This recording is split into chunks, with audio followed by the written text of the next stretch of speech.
నెలకి 50,000 నుండి 60,000 ఆదాయం రన్ టైలర్ యాప్ లో ఆర్డర్ కంప్లీట్ చేసి పేమెంట్ పొందండి. ఇక మీదట నేను ఎప్పుడూ నీ కళ్ళలో నీళ్లు చూడకూడదు, సరేనా? రే, అమ్మాయికి తీపి తినిపించు.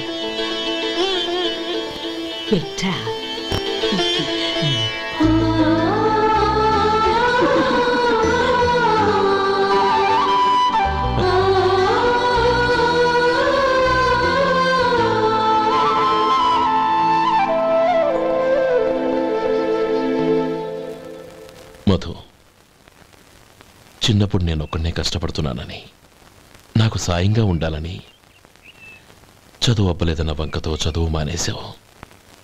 ఇప్పుడు నీ తమ్ముళ్ళిద్దరూ అభివృద్ధిలోకి వచ్చారు. మరుదులిద్దరికీ మంచి ఉద్యోగాలు వచ్చాయి. తన భర్త మాత్రం అలాగే ఉన్నాడని నీ భార్య బాధపడదు. చూడు మధు, చదువుకున్నోళ్లే వృద్ధిలోకి రావాలని ఏమీ లేదు. కృషి పట్టుదల ఉంటే ఎవరైనా ఏదైనా సాధించవచ్చు. నీకు తెలివితేటలున్నాయి. నువ్వు తలుచుకుంటే కానిదంటూ ఏదీ లేదు. పైగా నీకు సాయిగా మేమందరం ఉన్నాం.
బాబు రా. నమస్కారం అండి. వచ్చే వారి నుంచి 100 పచ్చడి బాటిళ్లు, 100 మసాలా ప్యాకెట్లు ఎక్కువేయండి. అలాగేనండి. మార్కెట్లో మీ ప్రోడక్ట్స్ కి మంచి పేరు వచ్చింది. చాలా సంతోషం అండి. వస్తానండి. Best of luck.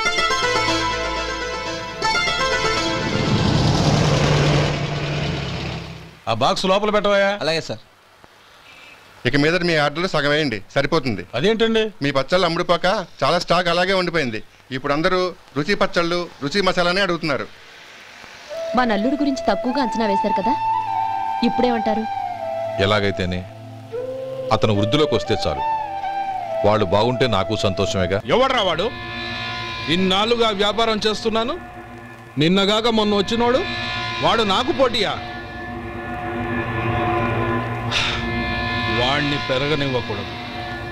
వాణ్ణి ఇక్కడికి రప్పించండి, నేను మాట్లాడతాను.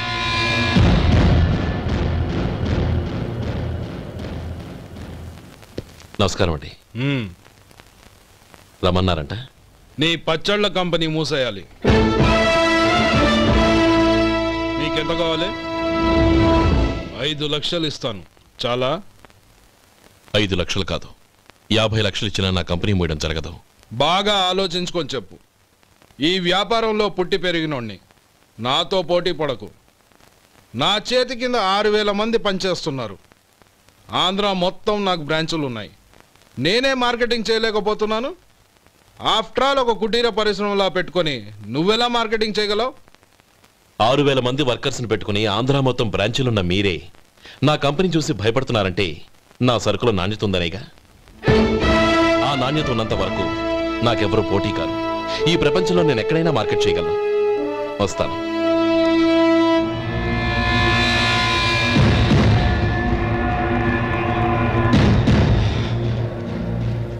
ఇక్కడ ఏం లేదండి. ఇక్కడ ఏం లేదండి.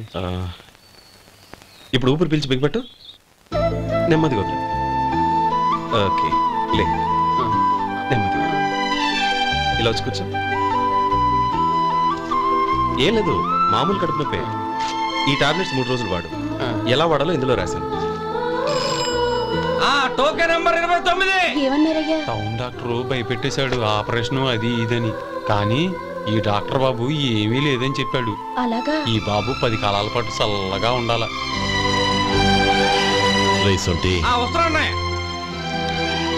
రే, భగవంతుడి దయ వల్ల తమ్ముడు హస్తవాసి మంచిదని అప్పుడే పేరొచ్చిందిరా. తమ్ముడిని దగ్గరుండి జాగ్రత్తగా చూసుకో. పని హడావుల్లో పడి వేళకు భోంచేయడము. అబ్బే అదే లేదన్నయ్య. 1 గంట గల పేషెంట్ కట్టు, భోజనం పెట్టు. అది అలా జాగ్రత్తగా చూసుకో. నేను చూసుకుంటాను కదన్నయ్య, నువ్వు వెళ్ళు.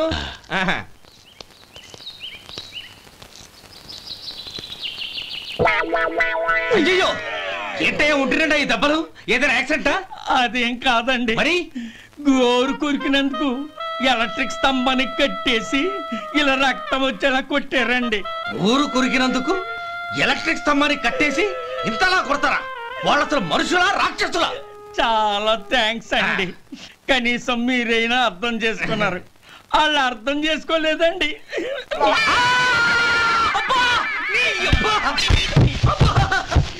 గోరు కొరకడం అంటే ఇదా? నిన్ను కొట్టడం కాదురా, నిలువురా నరికేయాలి. అబ్బా సెప్టిక్ అవుతుందో ఏమిటో.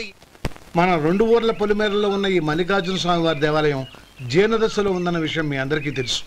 ఇన్నాళ్ళు మీ ఊరు వాళ్ళు పట్టించుకుంటారని మా ఊరి వాళ్ళు, మా ఊరి వాళ్ళు పట్టించుకుంటారని మీ ఊరి వాళ్ళు దీన్ని ఇలా వదిలేశారు. ఈ గుడి మీ ఊరికి ఎంత ముఖ్యమో మా ఊరికి అంతే ముఖ్యం. కాబట్టి మన ఇరు గ్రామ ప్రజలు కలిసి దాన్ని బాగు చేయించి కుంభాభిషేకం చేయించాలనే సదుద్దేశంతో ఒక కమిటీని ఏర్పాటు చేశాం. ఈ కమిటీలో 2 గ్రామాలకు సంబంధించిన ప్రముఖులు ఉన్నారు. కమిటీ ప్రెసిడెంట్గా ఎవరిని ఎన్నుకోవాలనే విషయంలో శ్రీ గోపాలరావు గారి పేరు, శ్రీ లక్ష్మీపతి గారి పేరు పరిశీలనలోకి వచ్చాయి. అందువలన మేమందరం బాగా ఆలోచించి తర్జన భర్జనలు చేసిన మీదట శ్రీ గోపాలరావు గారే అన్ని విధాలా ప్రెసిడెంట్ పదవికి అర్హులని ఈ కమిటీ నిర్ణయించడం జరిగింది.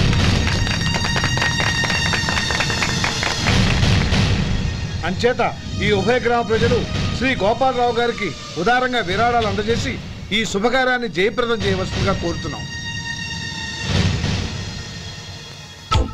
ఏంటి ఇంకా రాలేదా? ఏంటయ్యా టైం 10 అవుతోంది. బోర్డు మీద 10 గంటలను రాసింది. మీ డాక్టర్ ఇంకా రాలేదు. అసలు మీ డాక్టర్ కి టైం సెన్స్, పంక్చువాలిటీ ఏమైనా ఉన్నాయా? ఇంతకీ మీరెవరండి? నేను డాక్టర్ అమ్మని. ఓహో, మీరు డాక్టరేనా? డాక్టర్ అంటే డాక్టర్ని కాదయ్యా, డాక్టర్ని చేసుకోబోయేదానని అర్థం. ఓహో, అవును, నువ్వెవరు? నేను ఇక్కడ టోకన్ ఇస్తూ ఉంటానులేండి. తప్పుకో, తప్పుకోవయ్యా.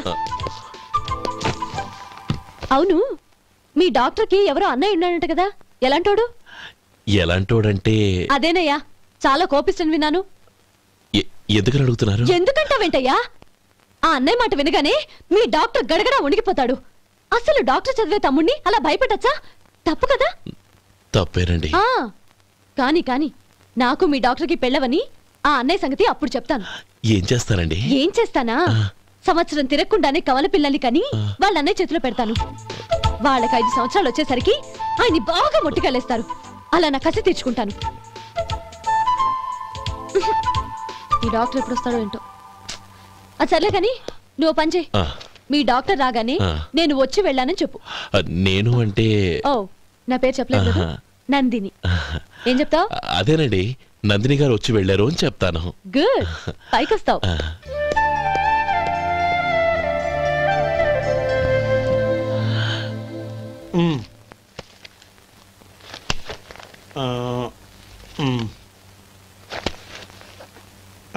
దీంతో మొత్తం 4,98,200 అయ్యాయి. పోతే నువ్వు ఇచ్చినంత ఇవ్వలేకపోయినా ఈ దైవకార్యానికి నా వంతు చందా 1800. దీంతో మొత్తం 5 లక్షలు పూర్తయ్యాయి. సరేరా, నేను ఈ డబ్బు తీసుకుని పట్నం వెళ్ళి బ్యాంక్ లో వేసి వస్తాను. అలాగే, నేను నీతో వద్దాం అనుకున్నాను రా, అనుకోకుండా సాయంత్రం ఇన్స్పెక్షన్ వచ్చింది. పర్వాలేదులే, వెళ్ళొస్తాను.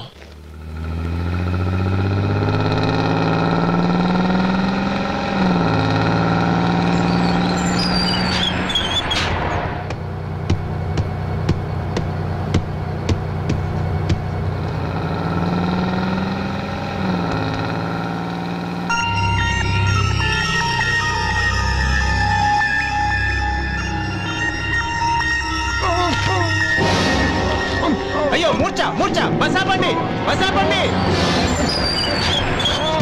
ఇదిగోండి తాళం చేతులు గుర్తి. ఈ తాళాలు చేతిలో పెట్టండి. వీటి వల్ల ప్రయోజనం లేదు. నాలుగు ఖర్చుకోకుండా పళ్ళ మధ్య పెట్టడానికి గట్టిగా అది నోట్ అయిపోండి. ఇదిగో ఇది చూడండి.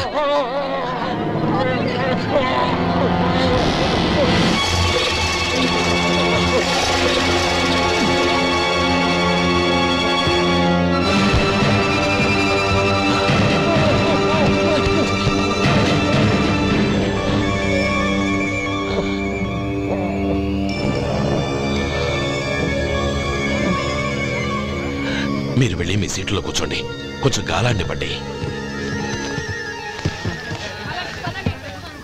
ఇప్పుడు ఎలా ఉంది బాబు?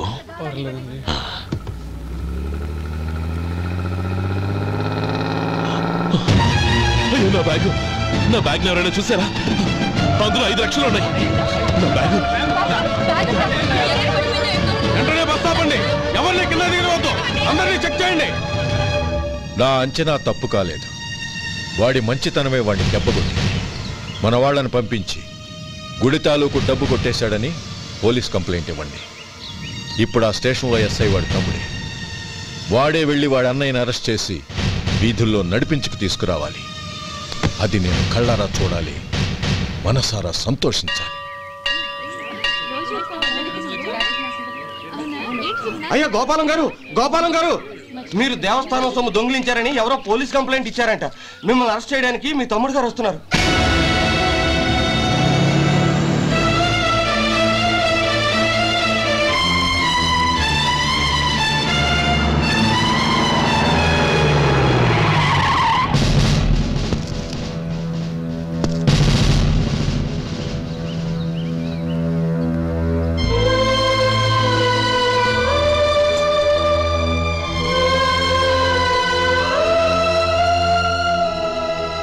చూడు గోపి, ఎప్పుడు నువ్వు ఉద్యోగంలో చేరావో అప్పుడే తనా పరానే తేడా మర్చిపోవాలి. నేరం చేసిన వాడు నీ తమ్ముడైనా అన్నైనా సరే శిక్షించాల్సిన బాధ్యత నీది. అదే నువ్వు నీ ఉద్యోగానికి ఇచ్చే గౌరవం.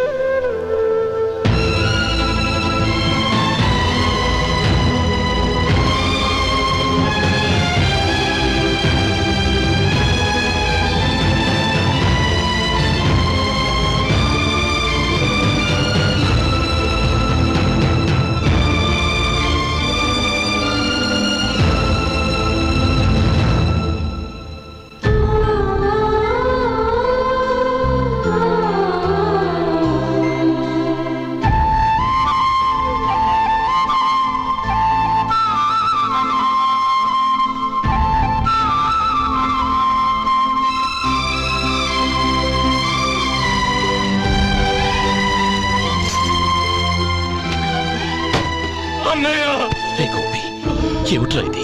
నన్ను క్షమించు అన్నయ్య. నేను కోరి ఉద్యోగుల చేరిన మాట నిజమే, కానీ ఇలాంటి పరిస్థితి ఎదురవుతుంది అనుకోలేదు. నా ఒంట్లో ప్రతి రక్త పట్టు నీ భిక్షానన్నయ్య.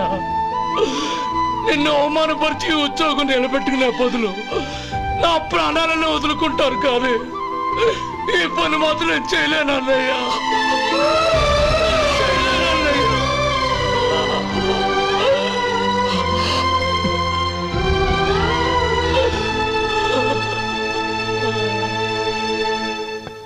ఏరా, ఇన్నేళ్లు కష్టపడి సంపాదించిన ఉద్యోగానికి రాజీనామా చేస్తావా? కనీసం నీ పెళ్ళాం ఏమనుకుంటుందోనని ఆలోచించావా? ఇందులో అనుకోవడానికి ఏముంది మామగారు? ఎండనక వాననక కష్టపడి ఓ తండ్రి కంటే ఎక్కువగా ఈయన్ని పెంచి పెద్ద చేశారు బావగారు. అలాంటి దేవుణ్ణి అరెస్ట్ చేసే ఆ ఉద్యోగం ఈయనకు అవసరం లేదు. బాగుంది. అన్నకు తగ్గ తమ్ముడు, తమ్ముడికి తగ్గ పెళ్ళాం. సరే, మీ ఇష్టం. నానమ్మ, అన్నయ్యడి. నమస్కారం అండి. ఓ నువ్వా? రా కూర్చో. పర్వాలేదండి. ఏంటి ఇలా వచ్చావు? ఆ రోజు నా కంపెనీని మూసేయమన్నారు. ఇప్పుడు నేను మూసేయడానికి సిద్ధంగా ఉన్నాను. దానికి ప్రతిఫలంగా నాకు 5 లక్షలు కావాలి. అలాగే, నీకు కావాల్సిన 5 లక్షలు నేను ఇస్తాను. చాలా థ్యాంక్స్ అండి. కానీ మీరు మీ కంపెనీని మూసేయక్కర్లేదు. సార్? అవును మిస్టర్ మధు, మీ అన్నగారికి జరిగిన అన్యాయం గురించి తెలుసుకున్నాను. మీ కుటుంబం గురించి కూడా విన్నాను. సహజంగా అందరూ ఐకమత్యానికి ఉదాహరణ రామలక్ష్మణులు అంటారు. కానీ ఆ రామలక్ష్మణులు ఎలా ఉంటారనేది పుస్తకాల్లో చదవడం తప్ప ఎవ్వరూ చూడలేదు. మీ అన్నదమ్ములను చూస్తే ఆ రామలక్ష్మణులు ఇలాగే ఉండేవారేమో అనిపిస్తుంది. అలాంటి కుటుంబానికి ఇలాంటి ఇబ్బంది రావడం నిజంగా దురదృష్టం. రామునికి హనుమంతుల్లా కాకపోయినా ఏదో ఉడతా భక్తిగా నా వల్ల వీలైన సహాయం ఈ 5 లక్షలు తీసుకో. మీ కంపెనీ పేరు మీదే అన్ని సరుకులు తయారు చేయండి. నేను వాటిని ప్రపంచమంతా మార్కెటింగ్ చేస్తాను. సార్, మీ రుణం ఉంచుకోను, తొందరలోనే తీర్చేస్తాను. స్నేహితుల మధ్య రుణాలేంటి మధు? We are friends.